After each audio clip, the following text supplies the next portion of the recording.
ओम श्री गुरवे नमः। ओम शांति शांति शांति। अखंडमंडलाकारं व्याप्तं येन चराचरं तत्पदं दर्शितं येन तस्मै श्री गुरवे नमः। ओम शांति शांति शांति। प्रणाम भगवान। आलू वाले बाबा जी का दिव्य ग्रंथ मणि रत्नमाला, जिसमें कल के सत्संग में बात चल रही थी कि धन, यौवन और आयु बहुत ही क्षणिक हैं और ये तीनों मनुष्य जीवन में कृपा से मिले हैं तो व्यर्थ न चले जाएं, अर्थात जो करना है सो आज ही कर ले, तुरंत कर ले। और करना क्या है?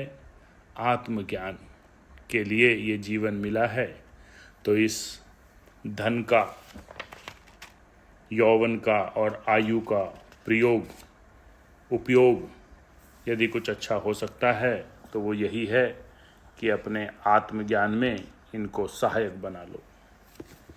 अब आगे लोकोक्ति ऐसी है कि देना और मरना बराबर है।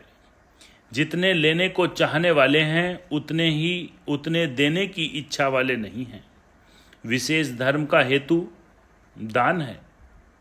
जिसने दान का मंत्र नहीं सीखा, दान के आचरण को धारण नहीं किया, उसने अपना अहित ही किया है। जगत में किसी का कोई नहीं है, सबको छोड़ना पड़ता है। जगत में किसी का कोई है नहीं, सबको छोड़ना पड़ता है। बलिष्ठ के समान सामने इच्छा न होते हुए भी छोड़ना पड़ता है। तब सद्विचार सहित सदपात्र को देना ही अच्छा है। जब कोई बलात्कार से छीन लेता है तब दुख होता है, और भाव सहित सत्पात्र को देने से प्रसन्नता होती है। इसलिए परम दान वह ही कहा जाता है जो सत्पात्र को दिया जाता है। पूर्ण सत्पात्र ब्रह्मनिष्ठ होता है, उसको दिया हुआ दान परम दान है। लौकिक कर्म फल का हेतु रूप दान भी देश, काल और पात्र का विचार करके ही देना चाहिए। जिस दान में देश, काल अथवा पात्र का विचार नहीं होता, श्रद्धा नहीं होती, वह दान व्यर्थ है। तो भी न देने से अच्छा है चोर लुटेरे ले जाएं, राज्य दंड भोगना पड़े अथवा अग्नि में जल जाए, इससे तो किसी को भी हाथ से दिया हुआ अच्छा ही है।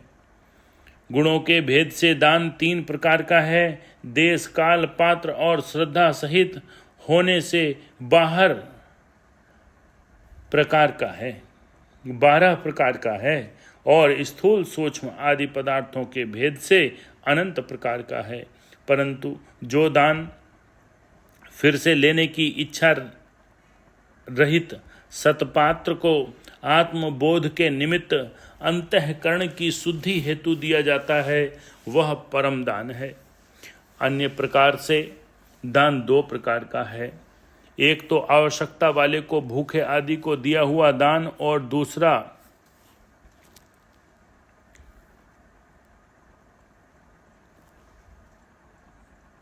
दूसरा बिना आवश्यकता वाले को दिया हुआ दान।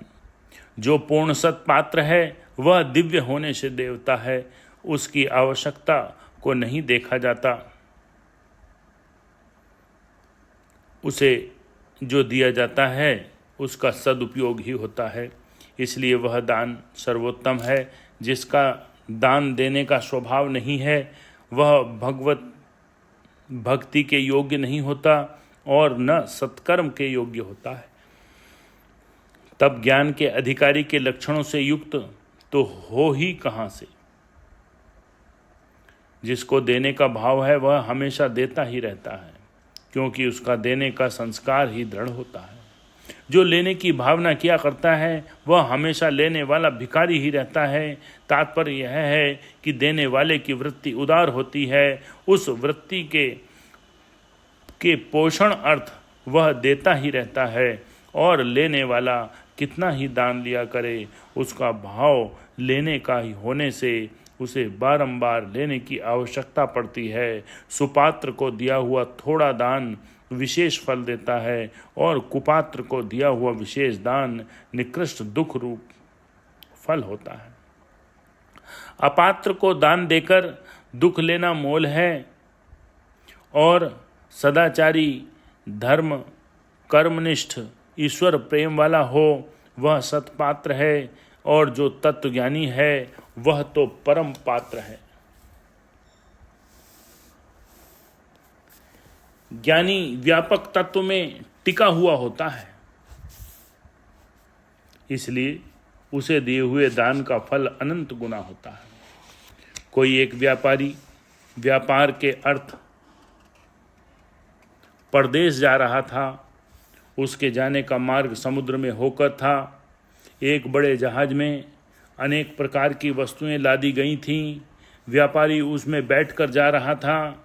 जहाज छूटने की तैयारी के समय दो भिक्षुक उसके पास आकर खड़े हो गए। उसमें एक ब्राह्मण और दूसरा कंजर था। कंजर भी ब्राह्मण के समान ही दिखता था। दोनों व्यापारी से मांगने लगे।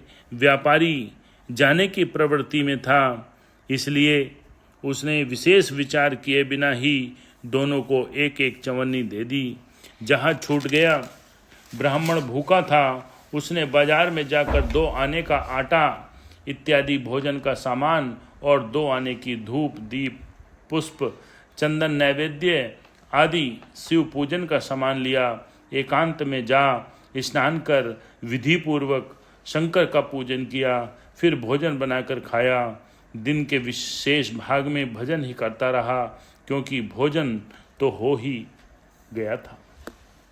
संतोषी होने से उसे दूसरे दिन की चिंता नहीं थी, इसलिए इस प्रकार का उसका दान सदुपयोग किया। उसने दान का सदुपयोग किया। दूसरा जो कंजर था रोटी खाकर आया था, भूखा नहीं था। उसने 4 आने में 2 आने की मच्छी पकाने का कांटा, रस्सी, मछली पकड़ने का कांटा, रस्सी और कुछ कांटे में लगाने का पदार्थ खरीदा, और एक जलाशय में जाकर मछलियां पकड़ने लगा। कई मछलियां पकड़ी, मारी और बाजार में ले जाकर बेच दी।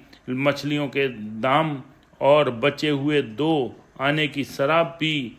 रात्रि के समय किसी के यहाँ एड़ा लगाया और घर के मनुष्य पकड़ने आए तो उसमें से एक को जान से मारकर भाग गया। इस प्रकार उसे मिले हुए 4 आने का उपयोग किया। व्यापारी का जहाज जा रहा था। वहाँ समुद्र में तूफान आया और एक मगरमच्छ के नीचे आ गया। जहाज टेढ़ा हो गया। डूबने में थोड़ी ही देर थी। हवा का वेग कुछ कम हुआ। एक दूसरा मगरमच्छ जहाज के नीचे मगरमच्छ की तरफ दौड़ा। उसको देखकर जहाज के नीचे मगरमच्छ डुबकी मारकर भाग गया। जहाज सीधा हो गया और नियत स्थान पर सुखपूर्वक पहुंच गया। इसका भाव यह है कि कंजर को जो दाम दिए थे उन्होंने मछलियों का नाश किया। इस दोष के फल से मगरमच्छ व्यापारी के जहाज को डुबोने की तैयारी में था, परंतु ब्राह्मण को जो दान दिया था उसके पुण्य फल से, ईश्वरीय बनाव से उस समय दूसरा मगरमच्छ आ गया और पहले मगरमच्छ को भागना पड़ा। अपात्र को दिया हुआ दान आपत्ति में डालने वाला है, और सत्पात्र को दिया हुआ दान आपत्ति का निवारण करता है। यदि ब्राह्मण को दान न देकर व्यापारी ने केवल कंजर को ही दान दिया होता तो अवश्य ही जहाज डूब जाता। यदि केवल ब्राह्मण को ही दान दिया होता तो कंजर को न दिया होता तो कुछ विशेष फल होता। दान लेने वाला दान का जैसा उपयोग करता है उसके अनुसार दाता को फल होना का संभव है। इसलिए सत्पात्र को दान देना ही शास्त्र उपदेश करते हैं। ओम शांति शांति